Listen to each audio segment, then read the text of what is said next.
Você sabia que existe uma história na Bíblia sobre um homem que teve a chance de caminhar literalmente com Jesus e recusou? Ele tinha tudo: juventude, riqueza, moral impecável, mas saiu triste e de mãos vazias. O que será que ele não estava disposto a entregar? Hoje vamos mergulhar em uma das narrativas mais desafiadoras dos evangelhos, o encontro de Jesus com o jovem rico. Uma história que vai fazer você repensar o que realmente significa seguir a Cristo. Mas antes, me conta aqui nos comentários, de qual cidade você está assistindo esse vídeo. E se você ainda não é inscrito no canal, clica agora no botão de inscrever-se e ativa o sininho para não perder nenhum estudo bíblico que vai transformar sua compreensão das Escrituras. A narrativa do jovem rico representa um dos encontros mais comoventes e desafiadores registrados nos evangelhos. Um homem aparentemente perfeito, jovem, rico, moralmente irrepreensível e religiosamente dedicado, aproxima-se de Jesus com uma pergunta que ecoaria através dos séculos: Mestre, que farei de bom para conseguir a vida eterna? À primeira vista, parece a pergunta ideal, formulada por alguém que possui todas as credenciais para ser considerado um discípulo exemplar. Contudo, o desenrolar deste encontro revelaria que as aparências podem ser profundamente enganosas quando se trata das condições do coração humano. O jovem não era um pecador notório, nem um publicano desprezado pela sociedade. Ele representava o ideal judaico de retidão, obediente aos mandamentos desde a juventude, próspero, o que era interpretado como sinal da bênção divina, e suficientemente sincero para buscar algo mais. Diferentemente dos fariseus que frequentemente testavam Jesus com perguntas capciosas, este homem parecia genuinamente interessado em assuntos eternos. Sua abordagem respeitosa, chamando Jesus de mestre, e sua disposição em vir publicamente demonstravam coragem e honestidade intelectual. Era o tipo de pessoa que qualquer comunidade religiosa desejaria ter como membro: influente, financeiramente capaz de contribuir, moralmente exemplar e espiritualmente interessado.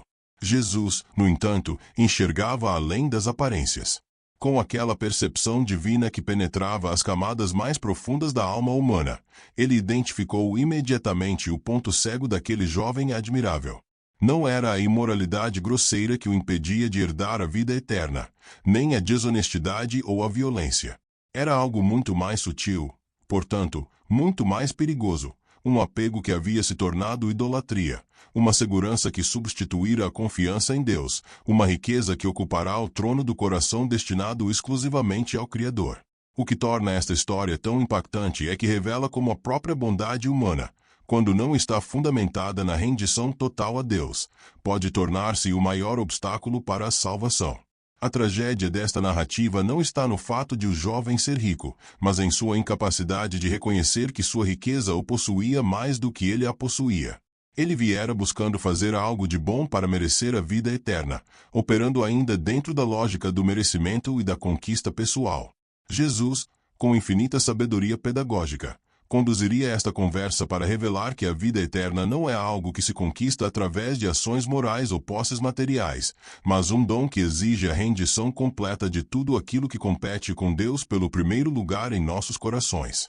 Este encontro, portanto, não é apenas sobre riqueza material, mas sobre a natureza fundamental da salvação e os obstáculos invisíveis que impedem mesmo as pessoas mais qualificadas de entrarem no reino de Deus. Que farei de bom para conseguir a vida eterna? A pergunta do jovem rico já continha em si mesma uma teologia equivocada que precisava ser confrontada. Ele presumia que a vida eterna era uma recompensa a ser conquistada, um prêmio a ser ganho mediante esforço suficiente, uma transação na qual boas obras poderiam comprar o favor divino. Esta mentalidade mercantilista da salvação, tão comum então quanto agora, reduzia o relacionamento com Deus a uma equação matemática. Se eu fizer X quantidade de bom, receberei Y quantidade de vida eterna. Era a religião transformada em negócio, a graça reduzida a salário, o amor divino convertido em recompensa merecida. Jesus, com sua habitual perspicácia, não respondeu diretamente à pergunta formulada, mas à pergunta que deveria ter sido feita. Por que me perguntas sobre o que é bom? Só existe um que é bom. Esta resposta aparentemente evasiva era, na verdade, profundamente reveladora. Jesus estava redirecionando o foco do jovem da ação humana para o caráter divino, do fazer para o ser, das obras para a fonte de toda bondade. Se o jovem realmente compreendesse quem era esse um que é bom, se ele reconhecesse a divindade daquele a quem chamava de mestre, toda a conversa tomaria outro rumo. A vida eterna não é conquistada fazendo coisas boas, mas conhecendo e sendo transformado pelo Deus que é bom.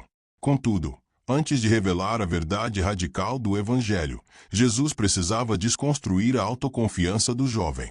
Se queres entrar na vida, guarda os mandamentos.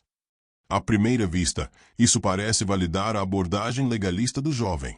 Faça o bem, guarde as regras, e você viverá. Mas Jesus estava aplicando a pedagogia da lei que Paulo mais tarde articularia. A lei existe para nos mostrar nossa insuficiência, para revelar que, por mais que tentemos, nunca seremos bons o suficiente por nossos próprios méritos. Era uma armadilha amorosa, um espelho que forçaria o jovem a enxergar a si mesmo com mais clareza.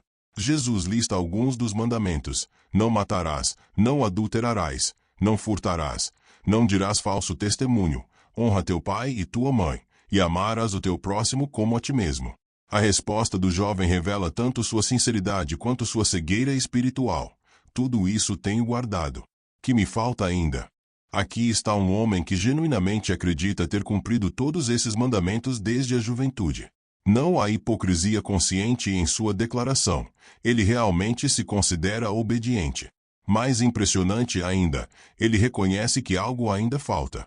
Apesar de sua obediência meticulosa, há um vazio que as boas obras não preencheram, uma inquietação que a moralidade não aquietou, uma fome espiritual que o cumprimento religioso não satisfez. Esta honestidade o distingue dos fariseus autossuficientes que não viam necessidade alguma de crescimento. O jovem rico sabia que havia mais, que sua religião de checklist deixava algo crucial de fora.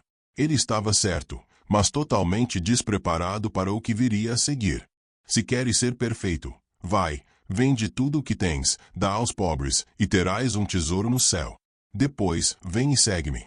Com estas palavras, Jesus atravessou todas as defesas cuidadosamente construídas do jovem e tocou o nervo mais sensível de sua alma.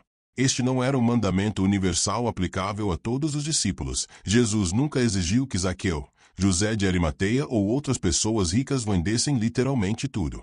Era um mandamento personalizado, cirurgicamente preciso, destinado a expor o único ídolo que este jovem em particular não estava disposto a abandonar. Jesus, com aquele amor que às vezes parece cruel em sua honestidade, foi direto ao coração da questão. Você diz que guardou todos os mandamentos, inclusive amar seu próximo como a si mesmo.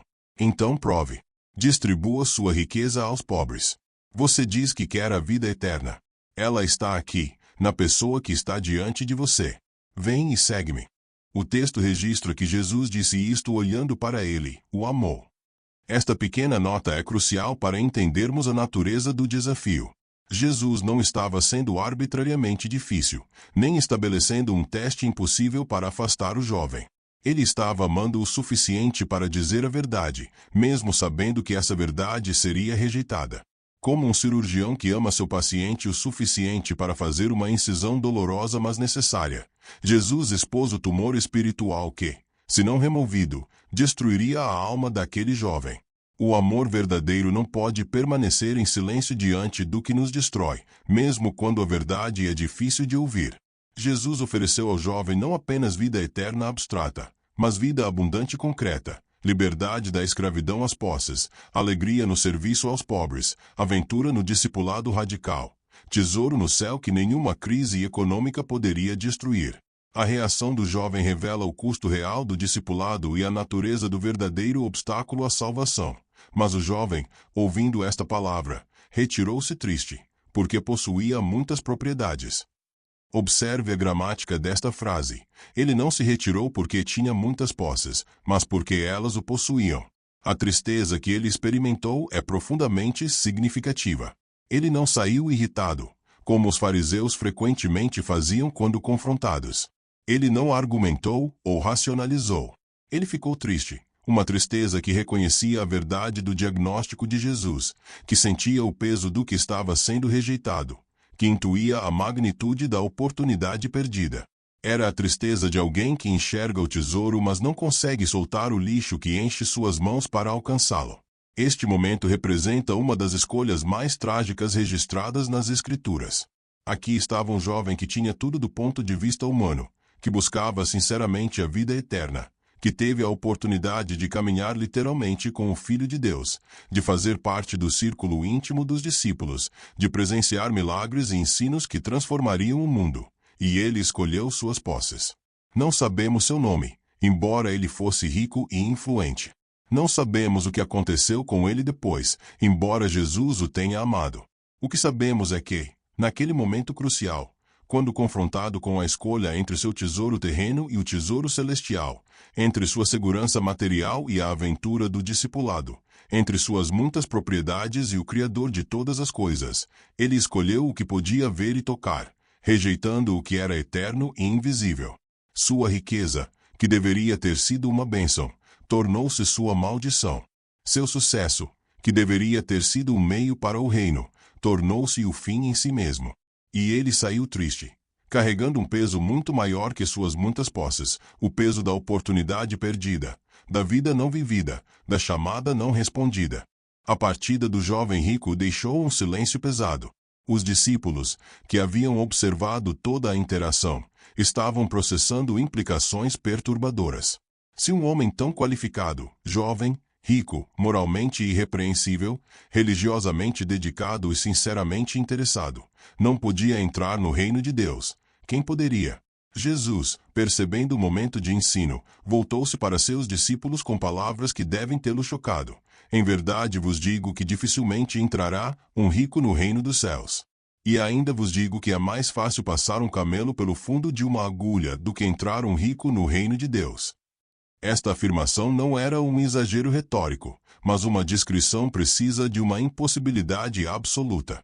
A imagem do camelo passando pelo fundo de uma agulha era intencionalmente absurda, destinada a comunicar algo literalmente impossível pelas forças humanas.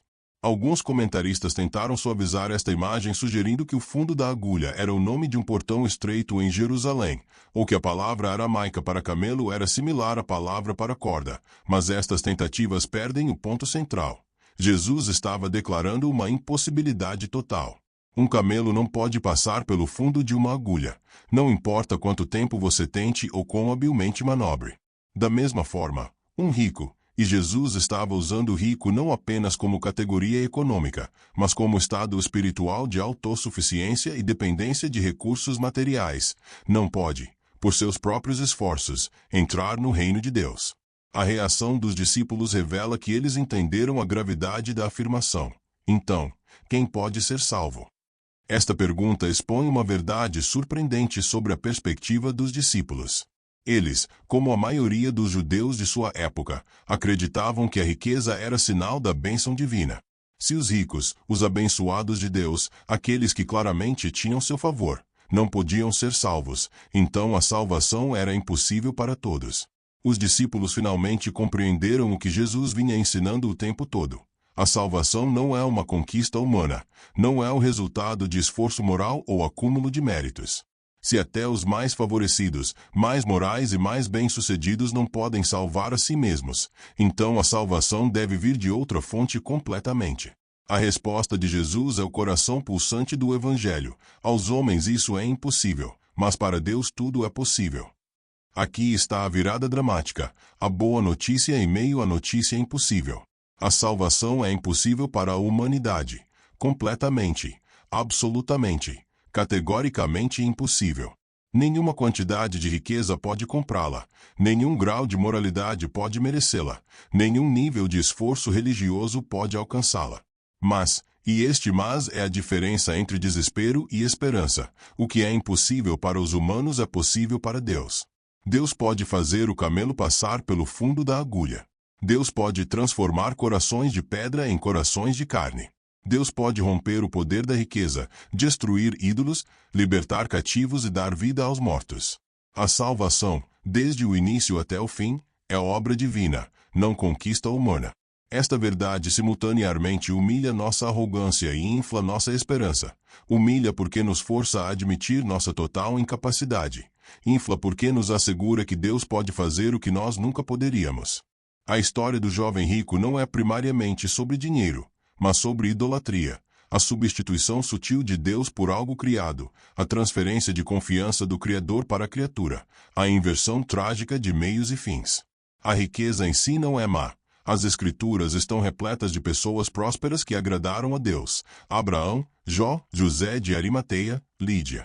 O problema não é ter riqueza, mas ser possuído por ela. Não é acumular recursos, mas depositar neles a segurança que só Deus pode oferecer.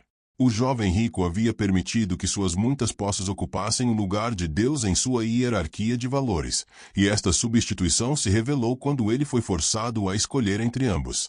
A idolatria da riqueza é particularmente insidiosa porque opera sob disfarces respeitáveis.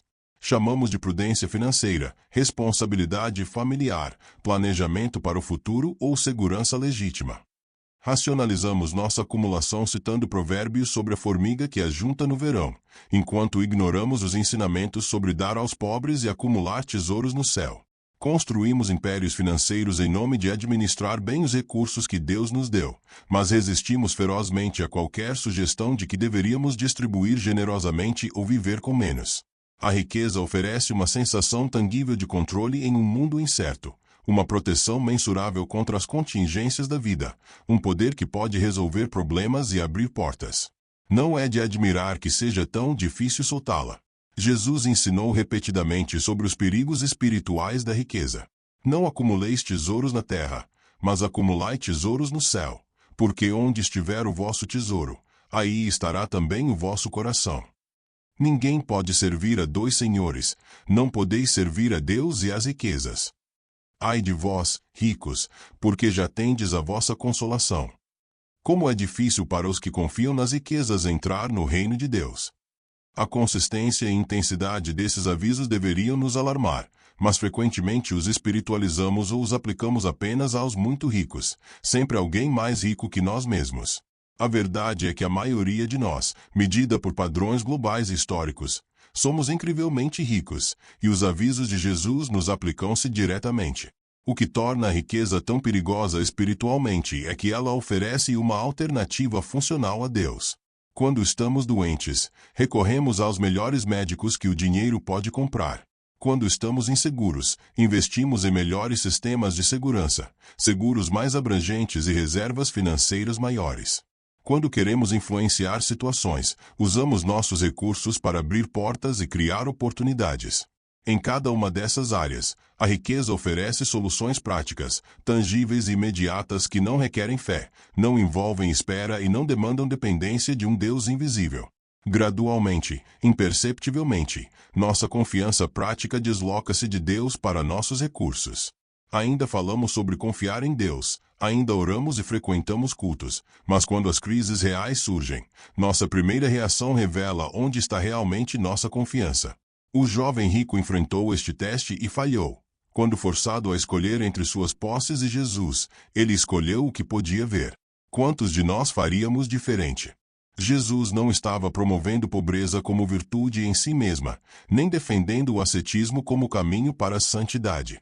O desafio ao jovem rico de vender tudo não foi um mandamento universal, mas um diagnóstico específico e um tratamento personalizado para sua condição espiritual particular. O princípio subjacente, no entanto, é universal. Para seguir Jesus genuinamente, devemos estar dispostos a abrir mão de qualquer coisa que ele nos peça. O desapego verdadeiro não é necessariamente a ausência de posses, mas a ausência de apego, a capacidade de segurar tudo levemente, de ver nossos recursos como ferramentas temporárias para propósitos do reino em vez de tesouros pessoais a serem protegidos a qualquer custo. O desapego bíblico é profundamente diferente tanto da ganância quanto do ascetismo.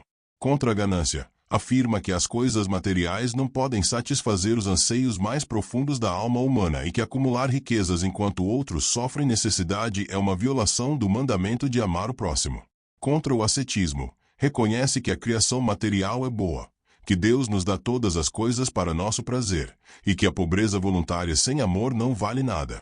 O desapego verdadeiro é a liberdade interior de usar recursos materiais sem ser usado por eles, de desfrutar bênçãos materiais sem idolatrá-las, de acumular quando apropriado e distribuir quando necessário, sempre mantendo Deus firmemente no centro e vendo tudo o mais como periférico. Esta liberdade interior é rara porque vai contra nossa natureza caída. Desde a queda, os humanos têm tentado encontrar segurança, identidade e significado em coisas criadas, sejam posses materiais, realizações pessoais, relacionamentos humanos ou status social. Cada uma dessas coisas, embora boa em si mesma, torna-se ídolo quando colocada no centro da vida onde só Deus deveria estar. O desapego requer uma morte diária a essas falsas fontes de segurança, uma crucificação contínua da natureza egoísta que quer controlar, acumular e proteger.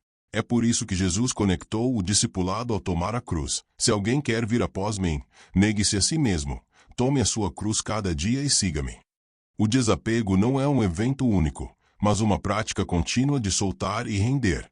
A igreja primitiva modelou este desapego radical de forma notável. Atos 2 e 4 descrevem uma comunidade onde ninguém considerava exclusivamente sua nenhuma das coisas que possuía. Tudo, porém, lhes era comum. Eles vendiam propriedades e distribuíam o produto conforme a necessidade de cada um. Esta prática não era comunismo forçado, mas generosidade voluntária nascida de corações transformados pelo Evangelho. Barnabé vendeu um campo e trouxe o dinheiro aos apóstolos. Dorcas era notável pelas boas obras e esmolas que fazia. Paulo trabalhou com suas mãos para não ser pesado a ninguém e para ter recursos para ajudar os fracos.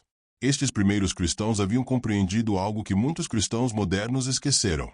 Na economia do reino, generosidade não é empobrecimento mas investimento. Dar não é perder mas ganhar. E acumular tesouros no céu é incomparavelmente mais sábio que acumular tesouros na terra. A história do jovem rico permanece profundamente relevante porque vivemos na sociedade mais afluente que o mundo já conheceu. A tentação de encontrar segurança na riqueza material não é abstrata para nós. É a água em que nadamos, o ar que respiramos, o pressuposto inconsciente que molda praticamente todas nossas decisões. Somos constantemente bombardeados por mensagens que equiparam sucesso com acumulação, que prometem felicidade através do consumo, que oferecem soluções materiais para vazios espirituais.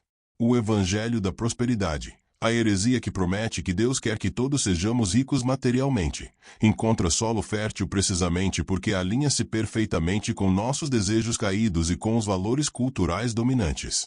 Para muitos de nós, a aplicação não é tão dramática quanto venda tudo e dê aos pobres, mas igualmente desafiadora em sua própria forma. Deus pode nos chamar a viver com menos para dar mais, a escolher profissões menos lucrativas por serem mais alinhadas com o reino, a redistribuir recursos de maneiras que parecem imprudentes segundo cálculos meramente humanos, a recusar promoções ou oportunidades que comprometeriam nossa integridade ou família, a investir generosamente no trabalho do reino mesmo, quando nossa situação financeira parece insegura. Cada uma dessas escolhas requer fé, a mesma fé que o jovem rico não conseguiu exercer quando confrontado com a exigência radical de Jesus.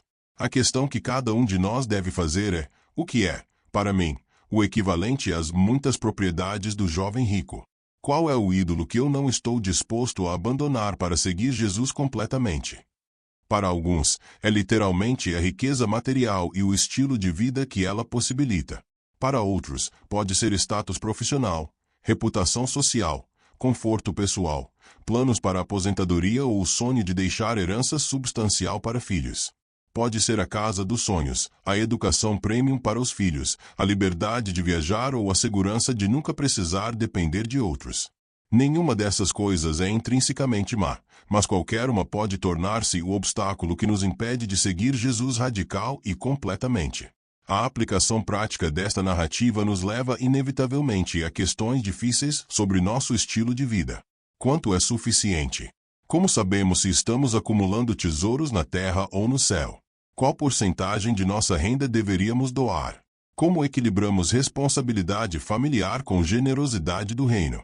Estas perguntas não têm respostas fáceis ou universais, mas devem ser respondidas honestamente diante de Deus, à luz das Escrituras e em comunidade com outros crentes.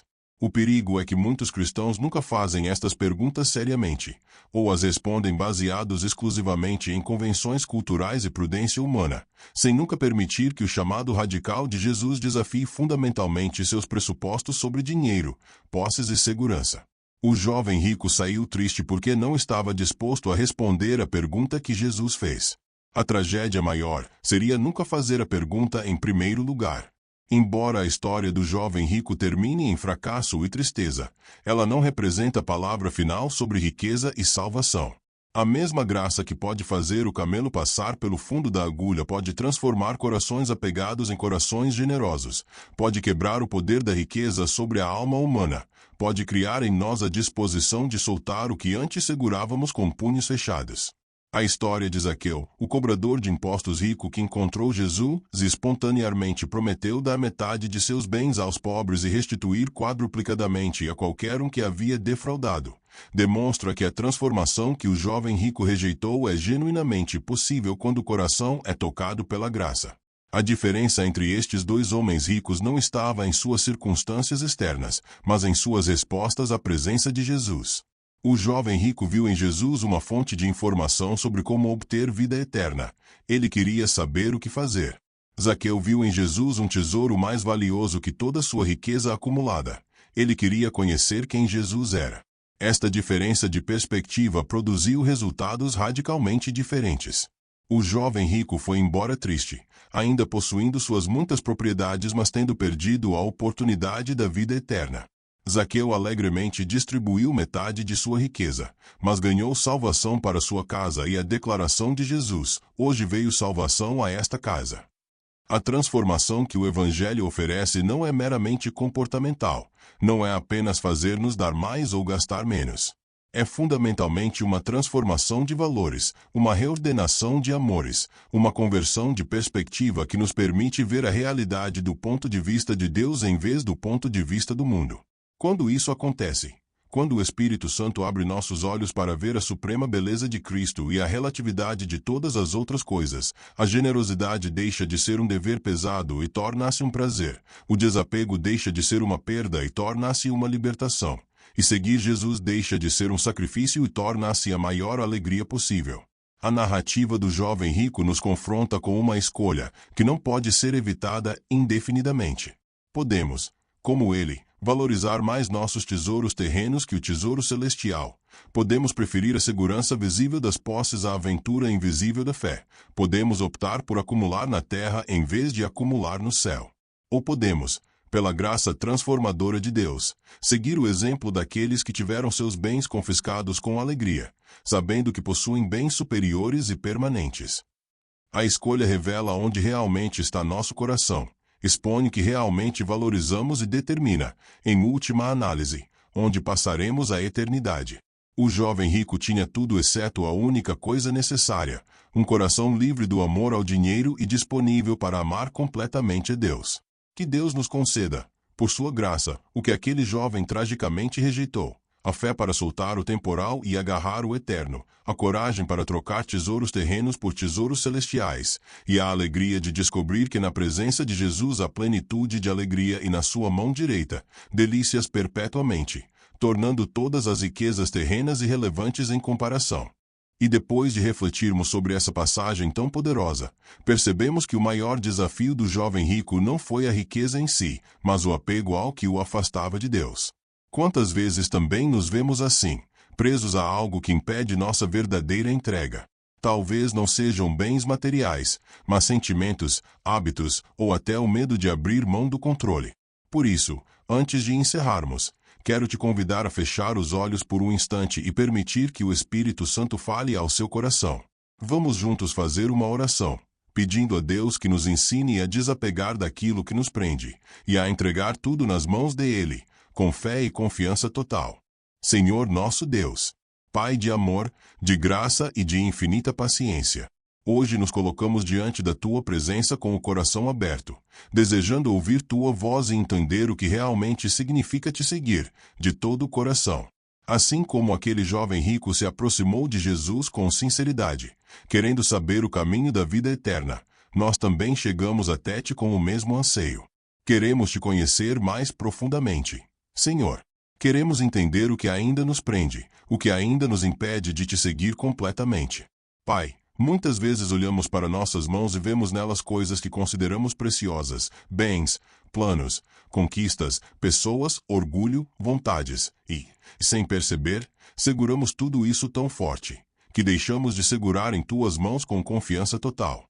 Mas hoje, Senhor, queremos abrir as mãos diante de ti. Queremos te dizer, nada é mais precioso do que a tua presença. Senhor Jesus, tu olhaste para aquele jovem e o amaste. Tu o convidaste a deixar tudo e te seguir, não porque querias tirar dele algo, mas porque querias lhe dar o verdadeiro tesouro, a vida eterna, o amor que não se perde, a paz que o ouro não compra, o descanso que o status não oferece. E é isso que pedimos hoje. Ensina-nos a soltar o que não é eterno. Ensina-nos a abrir mão do que apenas pesa a alma, e abraçar o que realmente nos leva para mais perto de ti. Pai, sabemos que muitas vezes temos coração dividido. Queremos te servir, mas também queremos manter nossos confortos. Queremos te seguir, mas não queremos o sacrifício. Queremos o céu, mas queremos continuar como o mundo. Por isso, Espírito Santo, entra agora dentro do nosso coração. Ilumina as áreas onde ainda existe apego, medo ou resistência. Mostra-nos o que precisamos entregar. Mostra-nos o que ainda ocupa o teu lugar em nós. Senhor, nós te entregamos nossos sonhos, nossas contas, nossas preocupações, nossos relacionamentos, nossas feridas do passado, nossas vaidades. Nada disso é maior que o teu amor. Nada disso vale mais do que estar contigo. Jesus, tu disseste, quem quiser vir após mim, negue-se a si mesmo, tome a sua cruz e siga-me. Ei, Senhor, às vezes essa cruz pesa, às vezes o desapego dói, mas sabemos que vale a pena, porque do outro lado da renúncia está a verdadeira liberdade. Do outro lado da entrega está a verdadeira vida. Senhor, tira de nós o espírito do jovem rico, aquele medo de perder, e coloca em nós o espírito de um discípulo, aquele desejo de te ganhar. Tira de nós o amor pelas coisas passageiras, e acende em nós o amor pelas coisas eternas. Faz-nos entender que nada do que abrimos mão por ti será realmente perdido. Porque quem te tem, tem tudo. Pai, que a partir de hoje o nosso coração aprenda a dizer com sinceridade: Senhor, não quero apenas te seguir com palavras, quero te seguir com a minha vida. Que nossos gestos, escolhas e prioridades mostrem que somos teus e que confiamos em ti acima de qualquer riqueza, posição ou desejo terreno.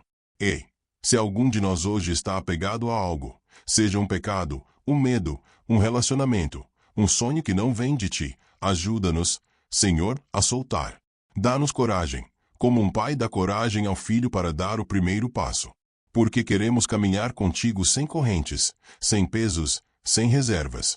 Senhor, o jovem rico foi embora triste, porque não conseguiu se desprender. Mas nós queremos ir contigo, com alegria. Queremos sair daqui com o coração leve, livres para te seguir, prontos para viver o teu propósito, dispostos a te servir com tudo o que somos e tudo o que temos. E que o teu Espírito, doce e firme, continue nos lembrando todos os dias. Que o verdadeiro tesouro não está no que temos, mas em quem temos. Tu és o nosso bem maior, o nosso maior amor, a nossa maior riqueza. Em nome de Jesus. Amém.